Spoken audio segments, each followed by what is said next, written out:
Hey guys, so this video is all about how to solve a quadratic function and also to find the roots. Okay?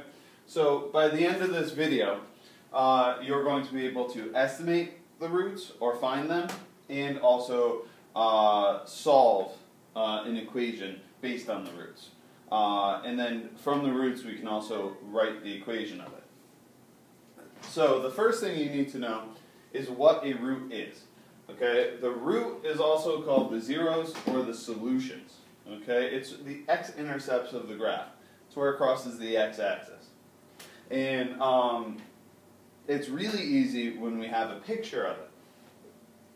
So if we look at these three pictures, okay, this parabola is hitting the x-axis at -4 and 0.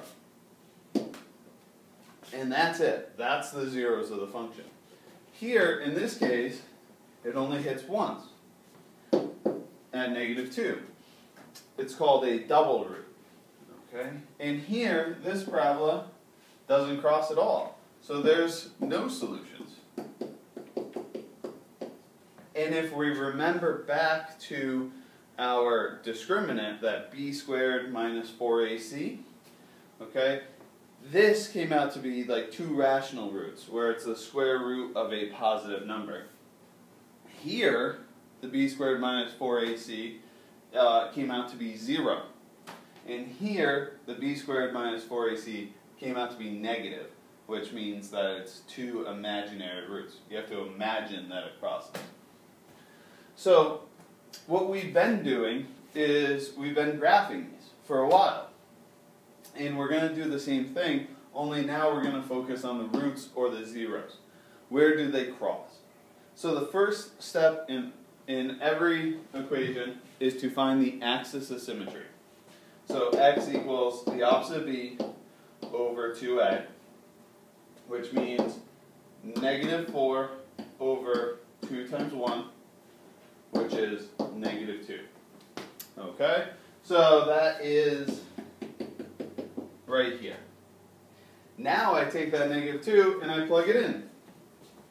-2 squared plus 4 times -2 plus 3. So we got 4 minus 8 plus 3. That's going to be -1. So now I have my vertex, which is -2, -1. Then I graph my y-intercept, which is at 0, 3, up here. I can then reflect it over. Alright, so now I have these points. Somewhere in here are my roots, and I have to kind of guess. Okay, well this is at -2, that's at 0, so let's plug in -1 and see if that's going to get me a 0. So I'm going to take -1 and plug it in. -1 squared plus 4 times -1 plus 3. Well, -1 squared is 1, minus 4 plus 3, that's going to come out as 0. I can plot that. And then because of the axis of symmetry, I can reflect that over, and now I have my two zeros, which are at -3 and -1. Those are my roots. I shouldn't have put them in the parentheses. Oops. It should be x equals. Because they're not a point, they're actually 2 points. Okay? I would do the same thing here. Okay, this is just another example to help you guys out. Alright, x equals the opposite of b, so -6 turns into 6 over 2 times 1. So, therefore, it's at 3. I then take that 3, plug it in.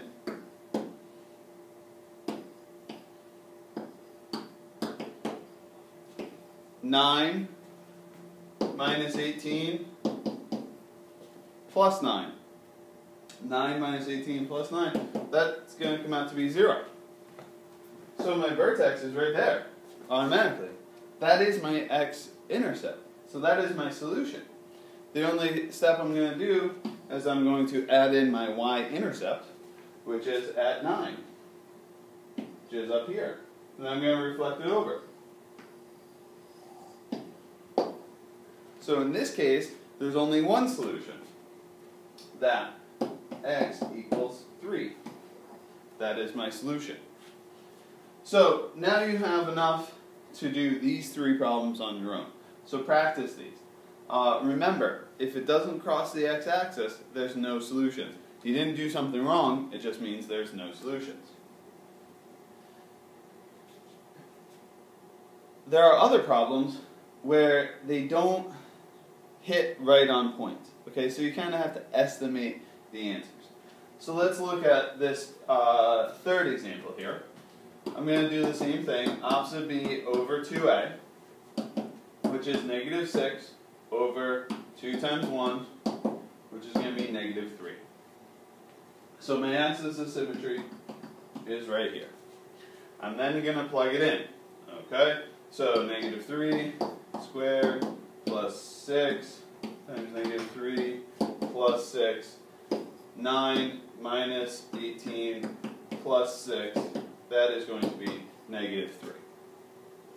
So my vertex is negative 3, negative 3. I also know that my y-intercept is at 6. So that's up here, right? So then I can reflect it over. So somewhere in there are my roots, okay? Because I know that it has to come through and hit somewhere over here. So let's just choose a point real quick.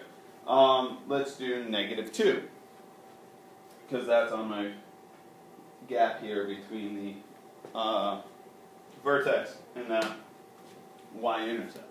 So I'll take negative 2 squared plus 6 times negative 2 plus 6. Well, that's 4 minus 12 plus 6. That's still negative 2. Alright, so that's going to be here. I still haven't gone past that that x-axis here. Okay, so I'm going to choose another point.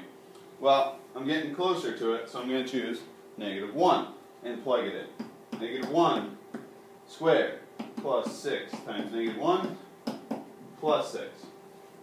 Well, negative 1 squared is 1, minus 6 plus 6. Well, these are going to cancel out, so that's 1. Automatically, it's up here, right? And I can reflect each one of these points over.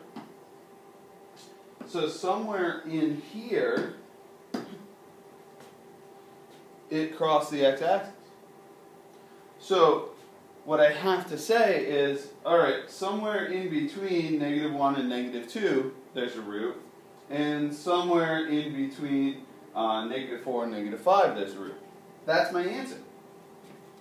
So my roots, you'll see, state the consecutive integers between which the roots lie.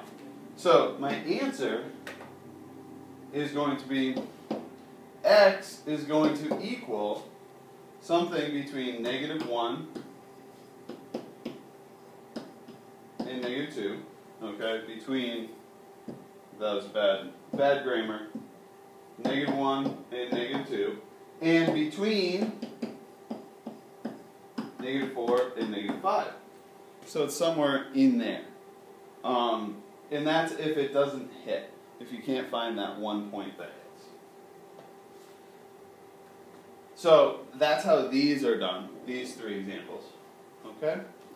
So you can do those. Again, always start with the axis of symmetry, opposite b over 2a, and then graph your y-intercept. Here, I actually give you the roots, and you have to write the quadratic equation, which we have to remember how to FOIL. Okay? This is saying x is 3, or x is negative 5. Well, if you remember back from factoring or solving these, before we got to here, we actually had to solve and get x minus 3 equals 0, and x plus 5 equals 0. And that was from the zero product property from when these were in parentheses. And we had a quadratic equation like this, where we were trying to figure out what x would have to equal, and we had to split them up. Well, now we're combining them. Well, now we have this. Now we gotta FOIL it out. So we get x squared plus 5x, and then we do the negative 3x minus 15 equals 0. Then all we have to do is combine these middle terms. X squared plus 2x minus 15 equals 0. This equation, if we graph it, will have the roots there. It's very easy with integers like this. The problem comes when we have fractions like this. Everyone gets freaked out by fractions. It's actually just FOILing again. So we set up the equations. X equals negative 7/8, x equals 1/3. Now, to get rid of the fractions, what we do is we multiply both sides by 8, or in this case, 3. So we have 8x equals negative 7, or 3x equals 1. Well, I want it equal to 0, so I'm going to add 7 on this side, subtract 1 on this side. So I got 8x plus 7 equals 0, and 3x minus 1 equals 0. Now I combine them, just like I did here, into 8x plus 7 times 3x minus 1 equals 0. All I have to do is FOIL, okay? So I got 24x squared minus 8x plus 21x minus 7 equals 0. Combine these middle parts, 24x squared plus 13x minus 7 equals 0. That is my quadratic equation, or my quadratic function.